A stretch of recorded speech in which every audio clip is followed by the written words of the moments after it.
എന്നാണല്ലോ പറയുന്നത്. നിങ്ങളല്ലേ പറയണേ? പാർട്ടി പറയട്ടെ.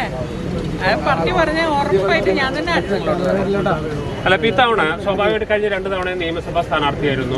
കഴിഞ്ഞ തവണ നിസ്സാരമായ ഒരു വോട്ടിനാണ്, അതും സുരേഷ് ഗോപിയെ പോലെ ഒരാളൊന്നും മത്സരിച്ചുകൊണ്ട് നഷ്ടപ്പെട്ട അതേ സുരേഷ് ഗോപി തന്നെയാണ് പത്മനാഭ ജോൺപാൽ ഇവിടെ മത്സരിക്കണമെന്ന് ആഗ്രഹം പ്രകടിപ്പിക്കുന്നത്. അപ്പോൾ ഈ കഴിഞ്ഞ 2 തെരഞ്ഞെടുപ്പിൽ നിന്ന് വ്യത്യസ്തമായിട്ട് ഈ തെരഞ്ഞെടുപ്പിൽ പ്രതീക്ഷ എന്താ? ബി.ജെ.പിയുടെ പ്രതീക്ഷ എന്താ? തീർച്ചയായിട്ടും ബി.ജെ.പിക്ക് ഇപ്രാവശ്യം നല്ല വിജയപ്രതീക്ഷയുണ്ട്.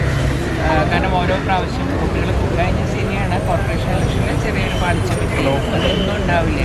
ബി.ജെ.പിയിൽ ജനങ്ങൾക്ക് വിശ്വാസം കൂടി വരികയാണ്. നമുക്കറിയാലോ, ഇവിടെ നോക്കിയാലും അല്ലെങ്കിൽ തിരുവനന്തപുരം പോലെയുള്ള സ്ഥലത്ത് കോർപ്പറേഷൻ പഠിക്കാൻ എളുപ്പമല്ല.